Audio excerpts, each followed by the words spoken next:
देखिए, हमने commissioner police Amritsar ने अपने हमारे माननीय मुख्यमंत्री साहब की डायरेक्शन जो है zero tolerance policy towards counter terrorism, उसमें 2 ISI backed terror modules bust किए हैं, टोटली डिसमेंटल किया है उनका सारा नेटवर्क। 9 आरोपी इसमें गिरफ्तार हुए हैं, जिसमें 4 जुवेनाइल्स हैं और 5 मेजर हैं। जो एक मॉड्यूल है वो कैमराज इंस्टॉल कर रहा था जो रेलवे ट्रैक्स हैं हमारे उनके ऊपर, और वहाँ से फीड जो है क्रॉस बॉर्डर भेजी जानी थी। लकीली वो बहुत जल्द पुलिस ने डिटेक्ट किए, क्योंकि GRP का जुरिस्डिक्शन था, वो कैमरा और लोगों को गिरफ्तार किया। उसमें ये पट्टी तरनतारन के रहने वाले 2 युवा हैं और 2। এবার আপনারা বলবেন দিদি তো পুরনো খবর, এই তো আমরা দেখেছিলাম, আমরা জানি তো সেই যে অমৃতসরের খবরটা আপনারা করলেন, পাঞ্জাবে বিরাট বড় সাকসেসফুল একটা মিশন কমপ্লিট হয়েছে, যেখানে আমরা টেরর অ্যাক্টিভিটি যেটা রয়েছে সেটাকে ডিটেক্ট করতে পেরেছি, টেরর মডিউল ব্রেক করা হয়েছে, যন্তর মন্তরের সাথে যে যোগসূত্র পাওয়া গেছিল সেটা আউটব্রেক করা হয়েছে। তাহলে আবার সেই একই খবর দেখাচ্ছেন কেন? এই কারণেই দেখাচ্ছি কারণ আমার সাদা মনে কাদা নেই। আমি বলেছিলাম যে দেশের রাজনীতি পরে, দেশ আগে, কিন্তু এখন দেখছি রাজনৈতিক পরিস্থিতি এমন জায়গায় গেছে যেখানে দেশ পরে, রাজনীতি আগে হয়ে গেল। ইনি হচ্ছেন অমৃতসর পুলিশ চিফ গুরপ্রীত সিং ভুল্লার, যিনি এত খুশির সাথে বলেছিলেন যে আমাদের রাজ্যের মুখ্যমন্ত্রী, যার এই যে ক্রস বর্ডার টেরর অ্যাক্টিভিটিস রয়েছে তার প্রতি জিরো টলারেন্স রয়েছে, সেই কারণে আমরা এক্সপোজ করলাম, আমরা 9টা টেররিস্টকে ধরেছি। এবং তার মধ্যে সবথেকে বড় ব্যাপার হচ্ছে যে তার মধ্যে জুবিনাইল যারা রয়েছে তারা অলরেডি যন্তর মন্তর গিয়েছিল এবং তাদের হাতে পেট্রোল বম্ব ছিল, টার্গেট ছিল সেখানে বম্ব ফাটানোর। ব্যাস, কন্ট্রোভার্সিতে জড়িয়ে গেল। টেররিস্ট ধরতে বলেছিলাম, যন্তর মন্তর গেছিল বলতে তো বলিনি। এইভাবে কাউন্টার করা হয়েছে, মানে এইভাবে ইনি বিপদে পড়ে গেছেন, গুরপ্রীত সিং ভুল্লার সিপি বিপদে পড়ে গেছেন এটা বলে যে যন্তর মন্তরে তারা গেছিল। এটা বলতে হতো না, এটা ফাইলের পেছনের ঘটনা। এটা কেন বলে দিল? বলে দেওয়া মানে তো দিল্লিতে যে সরকার বসে রয়েছে বিজেপি সরকারের হেল্প হয়ে গেল, তার প্রতি হেল্প করা হয়ে গেল যে যন্তর মন্তরে চলে গেছে আতঙ্কবাদী। মানে হবে কিন্তু বলা যাবে না, সেটা চেপে রাখতে হবে। বলে দেওয়াতে তারপর থেকে সেই বক্তব্য নিয়ে কন্ট্রোভার্সি স্টার্ট, একদম ভিডিও বলতে পারেন ভাইরাল হচ্ছে। বেশ কিছু বাইট এনার কেটে কেটে এডিট করে করে ভাইরাল করা হলো এবং টার্গেট করে নেওয়া হলো। টার্গেটের ফলে কয়েকদিনের মধ্যে ট্রান্সফার, ওনার জায়গায় দায়িত্ব নিচ্ছেন হরমনবীর সিং গিল। কিন্তু কোয়েশ্চেন হচ্ছে এটা যে শুক্রবার দিন গতকালকে ট্রান্সফার যে করা হলো গুরপ্রীত সিং ভুল্লারকে, তো কি পোস্টিং দেওয়া হলো? সেম মমতা ব্যানার্জি যেমন পোস্টিং দিতেন রিভেঞ্জের, কম্পালসারি ওয়েটিং। ওনাকে ওয়েটিংয়ে পাঠিয়ে দেওয়া হলো। আপনারা ভাবতে পারছেন আমি কি বলছি? মানে এই রকম যদি রাজনীতি চলে তাহলে কে দেশের জন্য মুখ খুলবে? এইভাবে যদি টার্গেট করা হয় যারা এত ম্যাসিভ সাকসেস, এটা তো বিরাট বিশাল ব্যাপার। এটাতে তো মানে খুশ হওয়ার কথা, মুখ্যমন্ত্রীর অ্যাওয়ার্ড দেওয়ার কথা ছিল, প্রমোশন দেওয়ার কথা ছিল, নাকি ট্রান্সফার লেটার, তাও আবার কম্পালসারি ওয়েটিং। কি শিখলেন, কি বুঝলেন? গুরপ্রীত সিং ভুল্লার বুঝলেন যে আমার ভুল হয়ে গেছে, আতঙ্কবাদী মডিউল ফাঁস করে করতেই হতো না, 2টো বম ফাটতো, 25টা লোক মরতো। এই রাজনৈতিকবিদ যারা বসে বসে রাজনীতি ছকছে তাদের তবে হুঁশ ঠিকানায় আসতো। মডিউল ফাঁস করেই ভুল হয়ে গেল। কি বললেন? কতটা মারাত্মক বিষয় যে রেলওয়ে ট্র্যাকের ওপর অলরেডি ক্যামেরা ইনস্টলেশন স্টার্ট হয়ে গেছিল, তারা সেখান থেকে ডেটা কালেক্ট করে বর্ডার ক্রস পার করছিল। আমরা ধরে ফেলেছি, ধরতে হতো না, হতো ঘটনা ঘটতো, কিছু সিভিলিয়ান্স মারা যেত, তারপরে নেতাদের হুঁশ আসতো। আপনাদের মতো যোগ্য পুলিশের আমাদের দেশে সম্মান নেই, আর তাই হচ্ছে। পাঞ্জাবে আম আদমি পার্টির সরকার, কেজরিওয়ালের খুজলি হতে লেগেছে, খুজলি হয়েছে যেটা কেন করলো, এটার ইম্প্যাক্ট পড়বে ভোটে।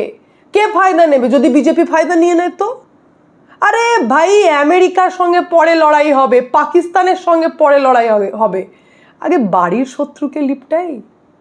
বাড়িতেই যদি এত হিংস্র মানুষে ভর্তি থাকে, এত হিংস্র রাজনৈতিক নেতা থাকে, এত হিংস্র এবং বলতে পারেন যে যারা বদলা রিভেঞ্জ মুডেই থাকে, কি করবে? কি হবে এই সমস্ত এক্সপোজ করে? কোনো লাভ নেই তো, দেশের স্বার্থে লাভ নেই করে, তারা রাজনীতিই করবে। আর আপনাদেরকে এই কম্পালসারি ওয়েটিংয়ে যেতে হবে। দেখুন অর্ডার আমি স্ক্রিনশট আপনাদের সামনে দিয়েছি যে ইনি এখন ডিজিপিকে রিপোর্ট করবেন। ফার্দার অর্ডার আসা এখনো অবধি আসেনি, তাই এখনো ট্রান্সফার হয়েছে, ওনার জায়গায় অন্য কেউ দায়িত্ব নিয়েছেন, কিন্তু উনি যিনি মেন বক্তব্য রাখছেন, যিনি এক্সপোজ করেছেন এই পুরো টেরর মডিউল, ওনাকে কম্পালসারি ওয়েটিংয়ে পাঠানো হয়েছে। ঠিক মমতা ব্যানার্জি আমাদের রাজ্যে এরকমই করতেন, যার জন্য আজকে আপনারা দেখছেন যে জগদ্দলে একজন আইপিএস বসে রয়েছেন এমএলএ হয়ে, মানুষ ভালোবেসে ভোট দিয়েছে, ওনাকেও ডিপ্রাইভ করা হয়েছিল। সেমভাবে দেবাশিস ধরকে শীতলকুচিতে বাজেভাবে ফাঁসিয়ে দেওয়া হয়েছিল, সেটাও মানুষ ভালোবেসে ভোট দিয়েছেন, দেবাশিস ধর আজকে এমএলএ, কিন্তু ওনারা ডিপ্রাইভড ছিলেন, প্রচণ্ড সহ্য করেছেন। অ্যাকচুয়ালি মানে এই যে হিউম্যান ট্রাফিকিং হয় বলা যাবে না, মামলা এলেও মিউচুয়ালের দিকে যেতে হবে। পক্সো মামলা যদি আসে মিউচুয়াল করাও, বলা যাবে না, সরকারের নাম খারাপ হবে। আরে তাহলে ঘটনা ঘটছে, পানিশমেন্ট কি করে হবে যদি মিউচুয়াল করে দেওয়া হয়? তো শীতলকুচিতে যে ঘটনা ঘটলো, আজকে সিভিলিয়ান মারা গেলে কি করতো মমতা ব্যানার্জি? তখনও রাজনীতি হতো, তখনও রাজনীতি হতো। কিন্তু মমতা ব্যানার্জি তখন কি করলেন যে শীতলকুচি ওরে বাবারে মেরে দিল, গুলি চালিয়ে দিল। কার প্রতি গুলি চালালো? দিদির লোক ছিল যারা বুথ দখল করতে এসেছিল, তাদেরকে গুলি চালিয়ে কন্ট্রোল করতে গেছে। তো কে পানিশমেন্ট পাবে? যারা ভায়োলেন্ট হলো তারা নয়, ভায়োলেন্টকে মানে কন্ট্রোল করার জন্য, যাতে অশান্তি না হয়, অ্যানার্কি না হয়, কন্ট্রোল করার জন্য যে পুলিশ অ্যাকশন নিয়েছে তাকে কম্পালসারি ওয়েটিংয়ে পাঠানো হলো, তার প্রতি প্রতিশোধ নেওয়া হলো। এটা কি ঠিক? আমাদের দেশে এরকমই হয়। এইবার আমি আসি যে এনারা হচ্ছেন দেশের শত্রু, বেশ কিছু রাজনৈতিকবিদ দেশের শত্রু। এবার আমি আপনাদেরকে জানাই যে জানেন ইউএস কি করেছে? বিল পাস করে দিয়েছে, বিল পাস করে দিয়েছে, বলছে ভারতকে নাকি শাস্তি দিতেই হবে, ভারতের পানিশমেন্ট হবে। ভারত যে এফসিআর বিলকে নিয়ে তো লাফালাফি করছে, ভারতের পানিশমেন্ট হবে। ভারত সরকারের স্ট্যান্ড পয়েন্ট কি?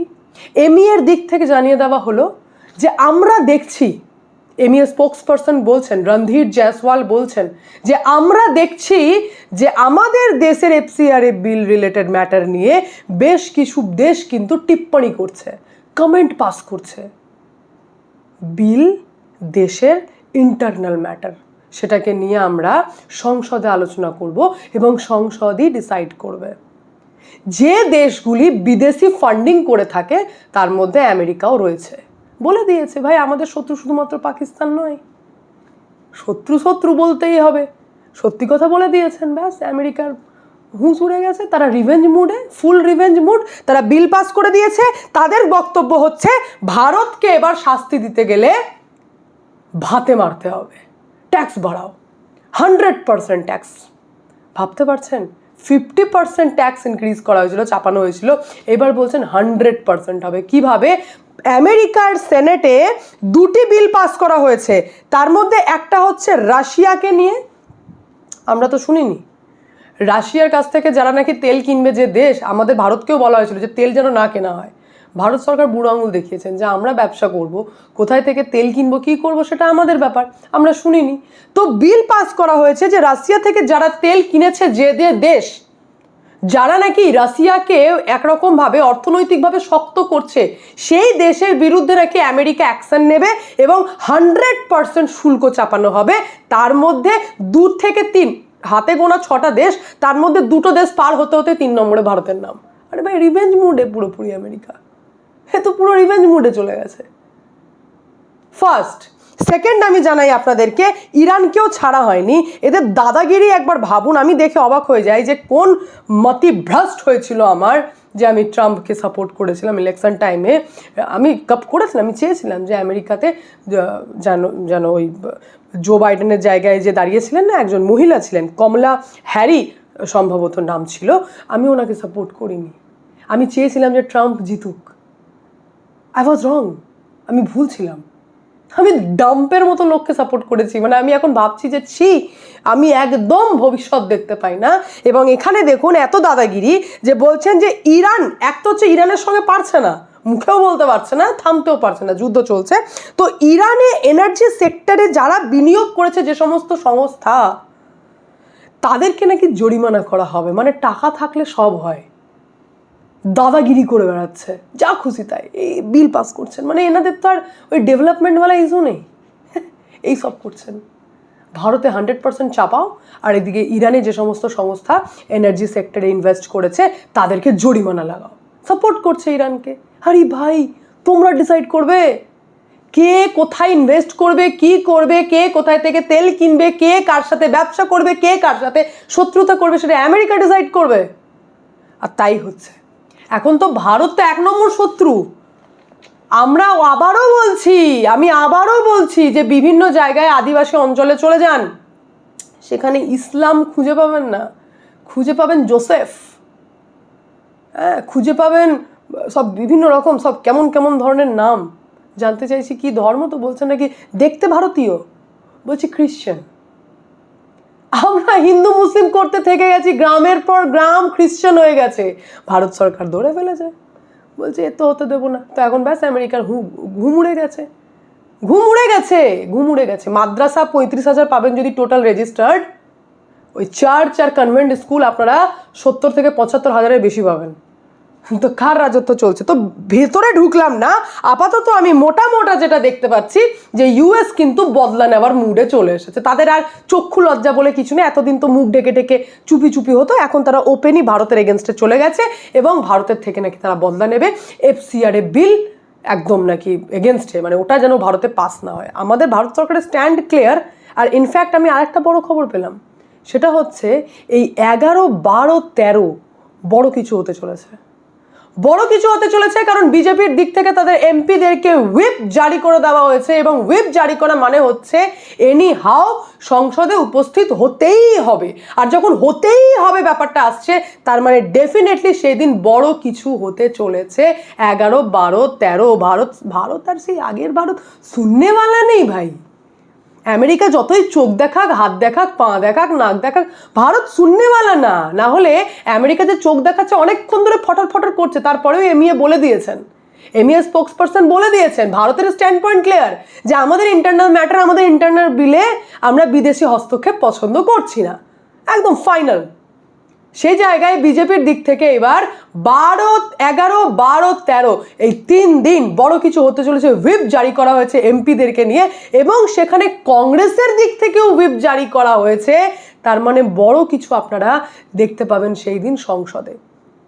যদিও এখানে আরেকটা খবর আমি আপনাদেরকে দিয়ে দিই, যে ডিলিমিটেশন নিয়ে আপনারা অনেকেই মনে করছেন না যে ডিলিমিটেশন হওয়াটা দরকার। ইনফ্যাক্ট এটা আমিও মনে করি, ডিলিমিটেশন বিলটা অত্যন্ত ইম্পর্টেন্ট এবং ডিলিমিটেশন হওয়াটাও দরকার।